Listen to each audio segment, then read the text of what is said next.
वक्रतुंड महाकाय सूर्यकोटी समप्रभ निर्विघ्नं कुरु मे देव सर्वकार्येषु सर्वदा. ओम गं गणपतये नमः. सर्वांना माझा मनापासून नमस्कार. मागील प्रकरणामध्ये आपण गणेश पुराण महात्म्य पाहिले, ज्यात आपण जाणले की फक्त गणेश पुराण श्रवण करण्याच्या निश्चयाने सोमकांत राजाच्या शारीरिक पीडा बऱ्यापैकी प्रमाणात कमी होऊन त्याचे शरीर पूर्ववत होऊ लागले. आज आपण प्रकरण 4 पाहणार आहोत, ज्यामध्ये अध्याय 10 ते 15 समाविष्ट आहे. ह्या अध्यायामध्ये भृगु ऋषी गणेश पुराणाची कथा सोमकांत राजास सांगू लागले. ह्या प्रकरणाचा विषय आहे व्यास व ब्रह्मदेव संवाद व ब्रह्मदेवास गजाननाकडून मिळालेले वरदान. तर चालू करूया प्रकरण 4. भृगु ऋषी गणेश महात्म्य कथू लागले. राजा सोमकांत आपल्या पत्नीसह उत्सुकतेने ऐकू लागला. राजा व्यासमुनी भगवान नारायणाचे अंश होत. त्यांनी वेदाचे 4 प्रकार सांगितले आहेत. ऋग्वेद, यजुर्वेद, सामवेद, अथर्ववेद अशापैकी या 4 वेदांची नामे आहेत. व्यासांनी विचार केला की या वेदांचा अर्थबोध होणे फार अवघड आहे. हे साधारण लोकांना समजणे कठीण आहे. तेव्हा सरळ आणि सोपी पुराणे यांची रचना करावी. कथा महान तपस्वींची व देवादेवकांची व त्यांनी केलेल्या सत्कारांची महती लोकांना सांगावीत. त्यातूनच कल्याणाची व आत्मउद्धाराचा तत्त्वे लोकांना पटवून सांगावीत. या विचाराशी प्रेरित होऊन पुराणे रचवयास प्रारंभ केला. पण त्यांना काहीच आकलन होईना, कारण त्यांनी कुठल्याही देवाला स्मरले नव्हते. केवळ गणेश नाम सुद्धा त्यांनी घेतले नव्हते. व्यास संभ्रमात पडले. आपण असे गोंधळून का जात आहोत याची मीमांसा त्यांना करता येईना. शेवटी ते ब्रह्मदेवाकडे गेले. व्यासांना पाहून ब्रह्मदेवाने त्यांचा आदर सत्कार केला. तातडीने येण्याचे कारण विचारले.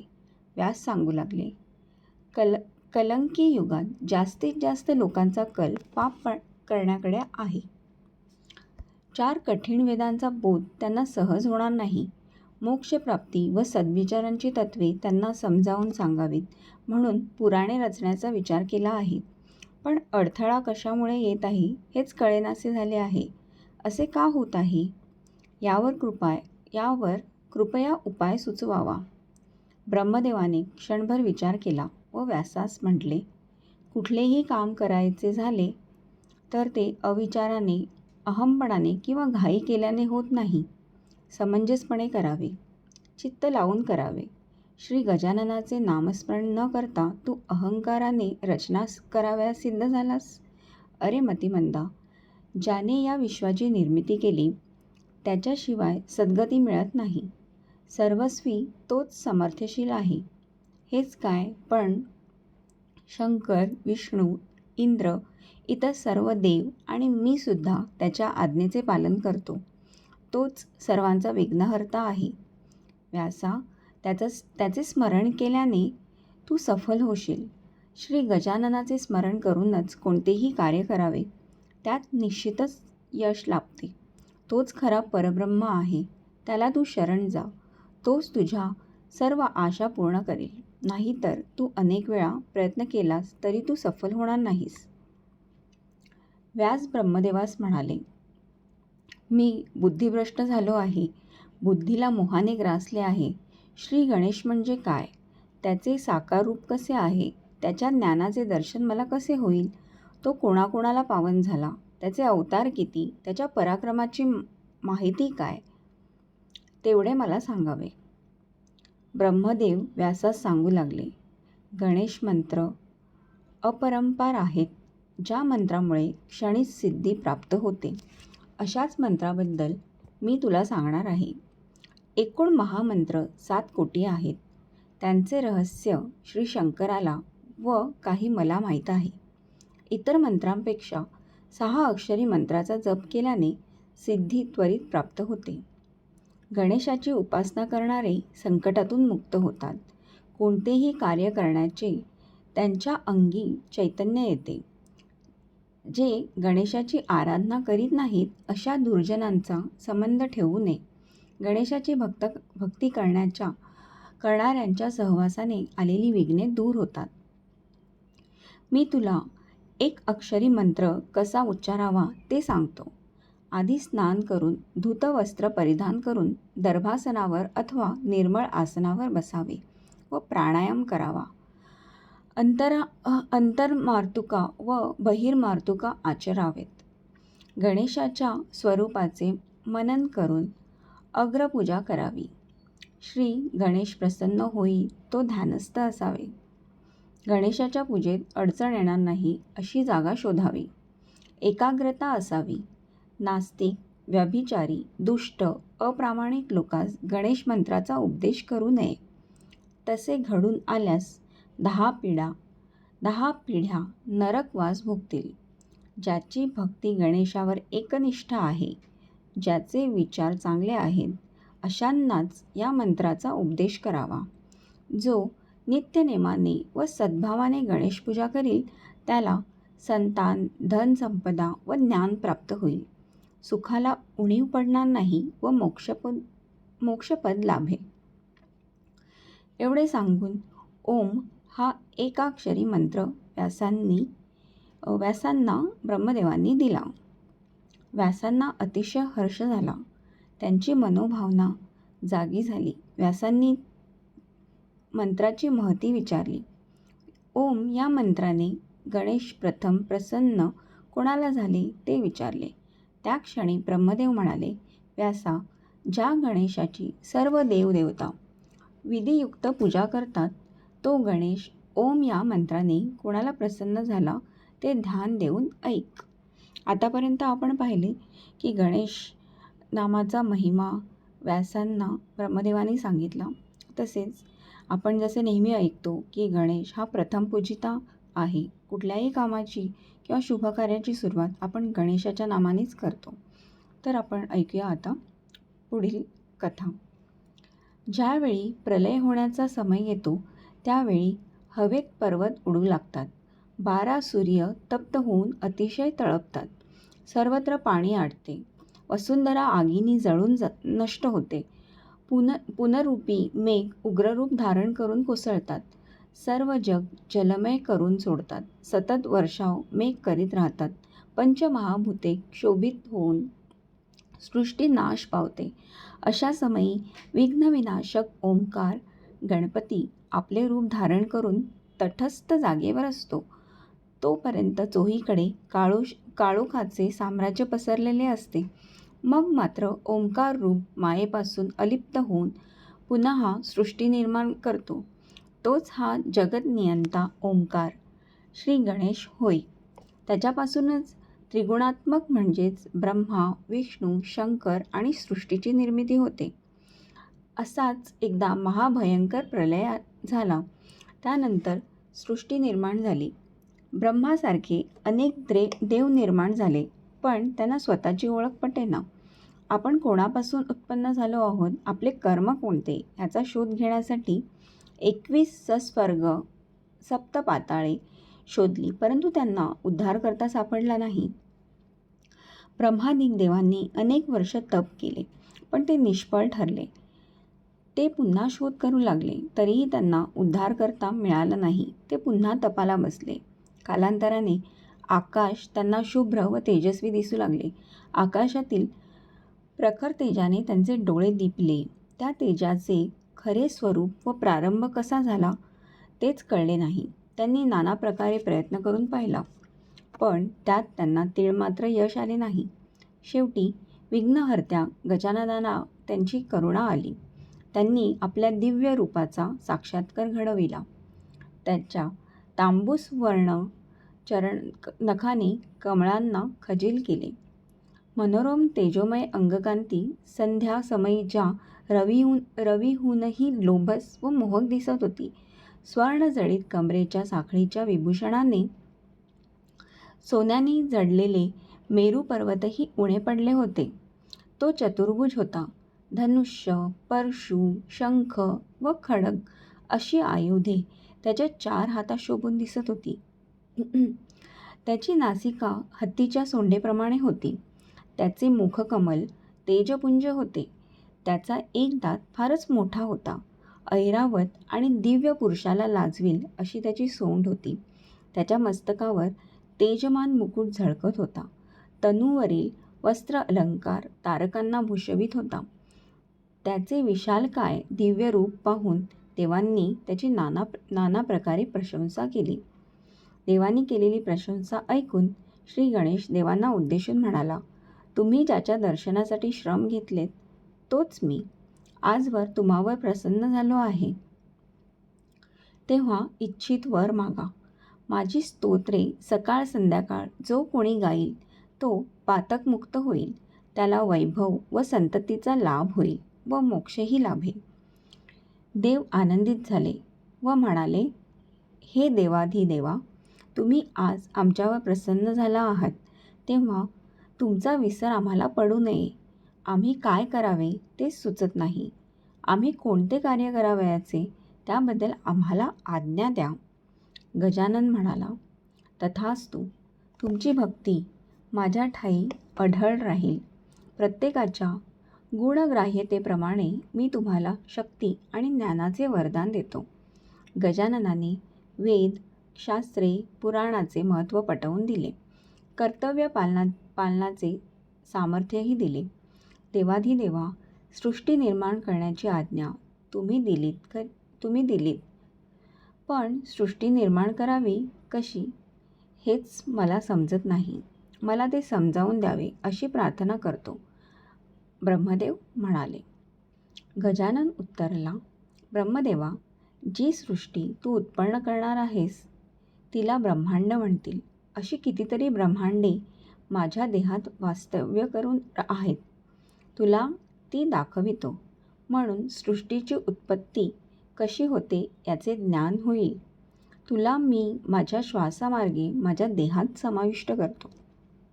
असे बोलून गजाननाने ब्रह्मदेवाला आपल्या शरीरात सामावून घेतले. ब्रह्मदेव गजाननाच्या शरीरात प्रविष्ट झाल्यानंतर त्याला उंबराच्या फळाप्रमाणे अनेक ब्रह्मांडे सृष्टीस पडली. योगशक्तीच्या सामर्थ्यावर तिथेही गजाननाने ब्रह्मदेवाला दर्शन दिले व त्यातील एक ब्रह्मांड फोडण्यास प्रवृत्त केले. त्यात त्याला संपूर्ण सृष्टी दिसली. त्यात त्यांना दुसरे ब्रह्मा, विष्णू, शंकर आदी दिसले. चंद्र, सूर्य, रुद्र, इंद्र, यक्ष, राक्षस, आदित्य, मनुष्य, किन्नर, गंधर्व, ऋषी, प्राणी, पक्षी, कृमी, कीटक, समुद्र, नद्या, पर्वत, भूमी, वनस्पती, जारज, स्वेदज आणि अंडज असे 4 प्रकारचे प्राणी दृष्टीस पडले. 7 पाताळे व 21 स्वर्गही दिसले. ते अघटित चमत्कार पाहून ब्रह्मदेवाने त्यातील द्वितीय अंडे फोडून पाहिले. तो काय चमत्कार! त्याला दुसरी एक सृष्टी दिसली. असे अनेकदा केले. मग मात्र ब्रह्मदेव थक्कच झाले. असे आश्चर्यकारक दृश्य पाहून आपण सृष्टीची रचनाच पाहत राहावे की गजाननाचे स्तवन करून बाहेर यावे यातील ब्रह्मदेवाला काहीच कळेना. तेव्हा गजाननाला प्रार्थना करून ब्रह्मदेव म्हणाले, हे विघ्नहरेशा, वाळूचे कण व नक्षत्रांची गणना जशी करता येत नाही तशीच तुझ्या आधारे निर्माण होत असलेल्या ब्रह्मांडाचे मोजमाप करता येणार नाही. तेव्हा तुझ्या ज्ञानापुढे सारेच फिके आहे. मी तर मतिगुंगत झालो आहे. मी कोणता मार्ग अवलंबावा हे तुम्हीच ठरवावे. मी तुम्हाला शरण आलो आहे. त्या क्षणी गजाननाने ब्रह्मदेवाला आपल्या शरीरातून मुक्त केले. नंतर विष्णू आणि शंकरासही कर्ममार्गाने शरीरात नेऊन ब्रह्मांडाचे दर्शन दिले. त्यांनी विश्वरूपाचे सूक्ष्म निरीक्षण केले व तिथे आनंदाने झोपी गेले. गजाननाने आपल्याला सर्वज्ञ बनविले आहे असा ब्रह्मदेवाला वाटले. कारण साक्षात ब्रह्मांडेही पाहिली तेव्हा सृष्टीची रचना आपल्याला सहज करता येईल असा त्यांना गर्व झाला. त्याने सृष्टीची रचना करण्यास सुरुवात केली. पण त्यांच्यावर संकटे येऊ लागली. विघ्नांचा मूर्तिमंत सापळा त्याला भेडसावू लागला. त्याला विघ्नरूप विचित्र प्राणी दिसू लागले. कुणाचे अक्राळ विक्राळ तोंड, कुणाला 3 डोळे, कुणाला 7 हात, कुणाला 10-12 दात, तर कुणाला हातपायच नाहीत. हा सर्व प्रकार पाहून ब्रह्मदेव भीतीने घाबरून गेले. ते सर्व प्राणी किंचाळू लागले, त्यांना मारू लागले, मिशा ओढू लागले, शेंडी खेचू लागले, त्याला नाना प्रकारे त्रास देऊ लागले. ब्रह्मदेवाचा गर्व क्षणातच दूर झाला. त्यांना झालेल्या यातनांमुळे भोवळ आली आणि जेव्हा ते भानावर आले तेव्हा तीच विघ्ने पुन्हा त्यांना छळू लागली. त्यांच्या भोवती थैमान घालू लागली. त्यांना फार उशिरा गजाननाचे स्मरण झाले. ते मनोमन त्याला शरण गेले. हे दयानिधी, मी अज्ञान आहे. तूच मला सृष्टी करण्याचे अवलोकन करून दिलेस. ही संकटे मला फार त्रास देत आहेत. तूच यातून माझी मुक्तता कर. अशा प्रकारे विनंती करू लागले. त्याच वेळी आकाशवाणी झाली. तू तपस्या कर. आणि काय चमत्कार! ती आकाशवाणी ऐकताच सर्व संकटे दूर झाली. चोहीकडे प्रशांत वातावरण बनले. ब्रह्मदेव मनाशी पुटपुटले, देवा, मी तपस्या करायची खरी, पण मला मार्गदर्शन कोण करणार? मला तप करण्यासाठी यथायोग्य जागा कुठे मिळेल? तो चिंतादूर होऊन पाण्यात बसले व तेव्हाच आकाशवाणी त्यांच्या कानावर पडली. ब्रह्मा, समोरच्या वटवृक्षाकडे पहा. त्यावेळी ब्रह्मदेव शिव गौरीसूत गजाननाचे स्मरण करू लागले. त्यांना चिंतेने ग्रासले होते. त्यांना स्वप्न पडल्यासारखे एक अद्भुत दृश्य दिसू लागले. त्यात त्यांना काय दिसले? त्यांना दिसले की ते भले मोठे वडाचे झाड, सर्व जग जलमय होऊन सृष्टी विनाश पावली होती. राहिले ते फक्त झाड. ब्रह्मदेवांना आश्चर्य वाटले. त्या वडाच्या एका पर्णावर त्यांना छोटेसे बालक दिसले. त्या बालकाला 4 हात, डोक्यावर स्वर्णमुकुट, गळ्यात रत्नजडित माळ, भाळावर चंद्रकोर, शरीर मात्र होते मनुष्याचे. त्याला ऐरावतासारखी सोंड होती. त्याचा एक दात मोठा होता. सोंडेद्वारे तो पाणी शोषून घेत होता व आपल्या सर्वांगावर शिंपडत होता. हा प्रकार पाहून ब्रह्मदेव हसले. ब्रह्मदेवाचे हास्य ऐकून बालरूप गणपती वटवृक्षाच्या पर्णावरून उतरला व ब्रह्मदेवाजवळ येऊन म्हणाला, तू सर्वात लहान आहेस, पण तुला मोठेपणाचा अहंकार झाला आणि म्हणूनच तुझ्यावर विघ्ने आली आणि त्यामुळे सृष्टीची रचना करण्याचे कार्य तुझ्या हातून घडू शकले नाही. यासाठी तपस्या कशी करावी, कोणत्या स्थळी करावी, मंत्र कोणता उच्चारावा, या चिंतेत तू पडला आहेस. त्याकरिता मी तुला एकाक्षर मंत्रोच्चार सांगतो. त्या मंत्राचा तू ध्यानपूर्वक दशलक्ष जप कर. म्हणजे मी साक्षात तुला प्रसन्न होऊन सद्बोधाचे सामर्थ्य अर्पण करीन. ते अद्भुत स्वप्न भंग पावले. ब्रह्मदेवांना जाग आली. विश्वनिर्मात्या गजाननाचे प्रत्यक्षात दर्शन कधी होईल या आशेने ते आतुर झाले. तदनंतर त्यांनी दशलक्ष वेळा गणेश मंत्राचा विधीपूर्वक जप केला. त्यांच्या तपधारणेमुळे त्यांच्या मुखातून तपमान ज्वाला निघू लागल्या. ब्रह्मदेवाचे तप पूर्ण झाले आणि गजानन त्यांच्यावर प्रसन्न झाला. गजाननाने उग्र तेजाने ब्रह्मदेवाला दर्शन दिले, पण त्यांना सोसले नसल्यामुळे दोन्ही डोळे मिटून घेतले. गजाननाने कृपाळूपणे त्यांचे भय नष्ट करून साधारण रूप दाखविले व गजानन ब्रह्मदेवांचे सांत्वन करीत म्हणाला, ब्रह्मदेवा, तुझ्या स्वप्नात येऊन मी तुला एकाक्षर मंत्र दिला. तू असा भयभीत होऊ नकोस. तुझी सर्व इच्छा पूर्ण होईल. ब्रह्मदेवाने मनोभावे 4 मस्तके नम्र करून गजाननाला वंदन केले व ते म्हणाले, तुमच्या दर्शनाने आज मी कृतार्थ झालो. मला आपल्या चरणी ठाव द्यावा. येणारा अडथळा दूर करावा. ज्या ज्या वेळी तुमचे ध्यान करीन त्या त्यावेळी मला दर्शन द्यावे व सृष्टी रचनेचे ज्ञान द्यावे. गजानन म्हणाला, तथास्तु. माझ्या आशीर्वादाने तुझ्या आशा आकांक्षा सफल होतील, विघ्न सरेल. तू निःसंशय होऊन सृष्टीची उत्पत्ती कर. ब्रह्मदेवाला गजाननाच्या कृपाप्रसादे सृष्टी रचण्याची प्राप्ती झाली. त्याबरोबर त्यांनी गजाननाची स्तुती केली व भक्तांच्या कल्याणार्थ वरदान मागितले. त्याचवेळी रिद्धी आणि सिद्धी अशा 2 कन्या निर्माण झाल्या. त्यावेळी त्या दोन्ही कन्या गजाननाला ब्रह्मदेवांनी अर्पण केल्या. गजाननांनी त्याचा स्वीकार केला. मग गजानन अंतर्धान पावला. ब्रह्मदेवाचे गर्व हरण झाले होते. ते विनम्र बनले होते आणि त्यामुळेच सृष्टीची रचना करावयास प्राप्त ठरले होते. हीच कथा ब्रह्मदेव व्यासांना कथित होते. व्यासांनाही असाच गर्व झाला होता. गजाननाचे ध्यान न करताच पुराणे रचण्यास सुरुवात केली होती, पण त्यांना काहीच साध्य झाले नाही. व्यास ब्रह्मदेवाला विनयाने शरण गेला व गणेशाची अगाध लीला श्रवण करून त्याचे चरणी लीन झाला. भृगु ऋषींनी सांगितलेला गणेश महिमा सोमकांत राजाला अतिशय आवडला. राजाने विचारले, ब्रह्मदेवाने सृष्टीची उत्पत्ती कशा प्रकारे केली? तर मंडळी, ह्या प्रकरणामध्ये आपण पाहिले की सृष्टीची उत्पत्ती करण्यामध्ये ब्रह्मदेवाला विघ्ने का येत होती व नंतर त्याचे गर्भहरण होऊन त्याने गजाननाच्या कृपाप्रसादाने सृष्टीची निर्मिती कशी केली.